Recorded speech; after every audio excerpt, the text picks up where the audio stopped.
Halo guys, gimana kabarnya semua dalam masa PSBB transisi ini? Gimana yang beraktivitas dari rumah, yang sekolah online, yang kerja dari rumah? Udah berapa bulan lu melakukan itu? Dan apakah lu pernah merasakan capek fisik gitu? Kayak badan lu mungkin pegel-pegel, terus mungkin lu kepikiran pengen pijat, tapi mungkin aja lu ragu-ragu karena umumnya tempat pijat-pijat itu suka dikonotasikan dengan hal-hal seperti esek-esek. Dan apa iya? Dan kalau memang iya, sebenarnya tempat pijat yang bener itu kayak apa sih? Dan kenapa kita itu sebenarnya memang butuh pijat? Begini ceritanya.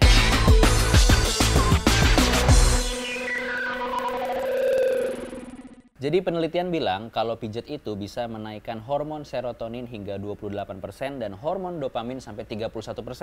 Serotonin dan dopamin ini merupakan senyawa kimia neurotransmitter yang punya manfaat untuk mengelola suasana hati gitu. Jadi kalau di tubuh lu kedua hormon ini naik, maka suasana hati lu akan menjadi lebih lu akan lebih tenang dan lebih senang gitu. Tapi pertanyaannya, kenapa sih banyak orang mengidentikan tempat pijat itu dengan hal-hal yang sifatnya esek-esek? Jadi sebenarnya sejarahnya praktik prostitusi di Indonesia itu memang sudah ada sejak zaman Jawa kuno dan dia terus berkembang sampai menjadi sebuah industri yang terorganisir di zaman penjajahan Belanda. Nah, tempat-tempat prostitusi yang terselubung sebagai panti pijat ya, itu sebenarnya adalah modifikasi dari industri itu sendiri gitu. Jadi mereka menjadikan tempat pijat sebagai kedok atau topeng untuk menutupi aktivitas prostitusinya. Jadi mereka pura-pura aja itu bikin tempat pijat, sebenarnya itu tempat prostitusi. Padahal pijat yang benar itu adalah sebuah seni penyembuh stres dan penyembuh lelah yang paling tua di dunia ini. Praktik pijat pertama itu ada di India tahun 3000 sebelum Masehi dan dianggap sebagai obat kesehatan jiwa. Jadi kalau mereka ngelihat teman-temannya agak stres-stres sedikit, udah mulai agak-agak gila gitu, sini gue pijetin gitu katanya. Nah, abis itu di Cina praktik pijat itu juga muncul di tahun 2700 sebelum Masehi, tapi digabungkan dengan obat tradisional Cina. Makanya muncul yang namanya metode akupunktur. Jadi kayaknya kesehatan jiwa di Cina itu nggak cukup cuma dipijat doang ya. Ini orang nggak sembuh-sembuh, gue tusuk jarum juga deh gitu.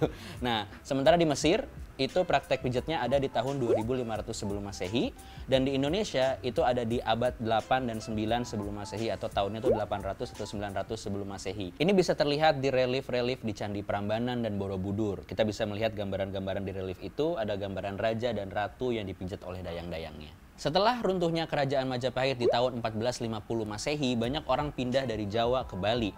Perpindahan ini juga turut membawa banyak teknik pengobatan dan pijat dari Jawa ke Bali. Itulah kenapa banyak kesamaan antara teknik pijat Jawa dan teknik pijat Bali. Keduanya menggunakan tekanan yang kuat. Cuma aja teknik pijat di Bali itu lebih detail dan identik dengan teknik meg-meg. Nah, selain pijat, ada juga bentuk perawatan tubuh yang berkembang di Indonesia, namanya spa. Kata spa sendiri sebenarnya berasal dari nama sebuah kota kecil di provinsi Lijch di Belgia Selatan, yang mata airnya memiliki daya penyembuhan dan pemeliharaan kesehatan. Di Indonesia, perawatan spa ini sudah ada sejak zaman Kerajaan Jawa.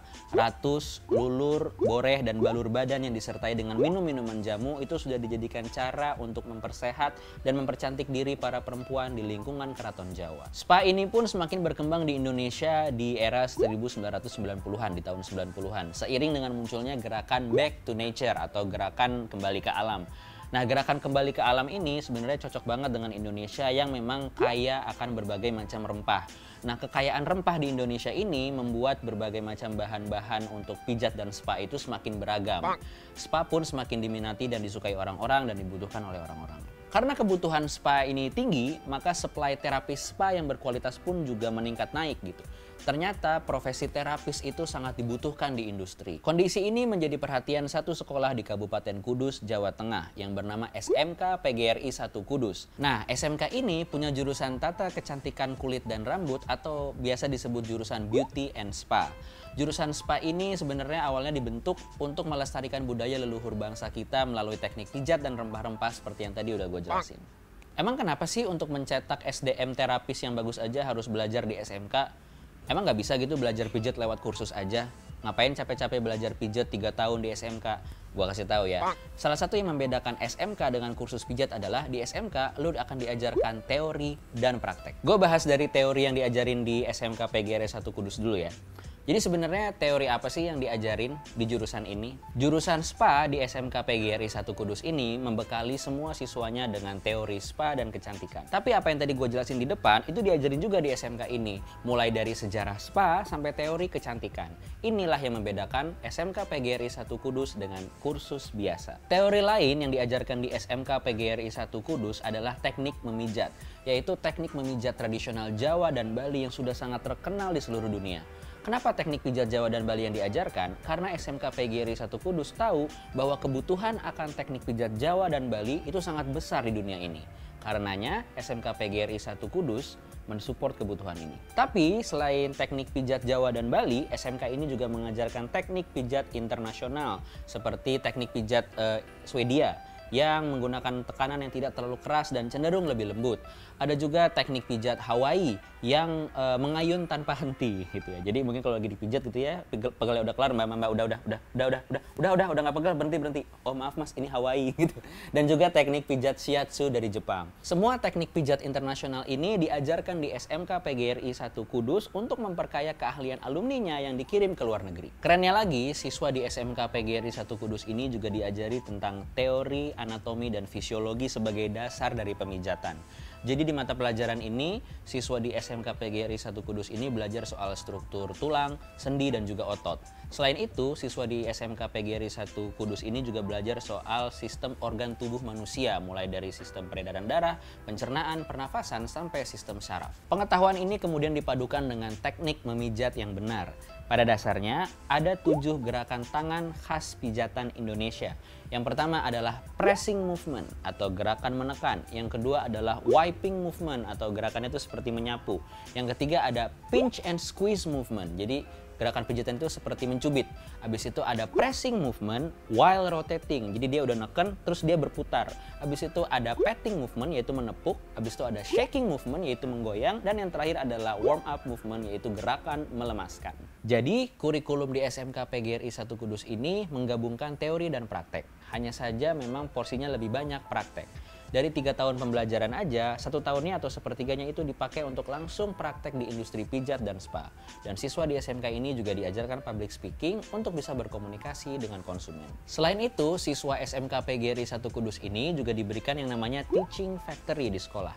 Teaching Factory ini adalah sebuah sarana belajar di mana siswa itu bisa mengaplikasikan teori dan praktek yang mereka pelajarin di kelas untuk langsung dinilai oleh konsumen. Jadi siswa SMK PGRI 1 Kudus ini udah dekat dengan industri.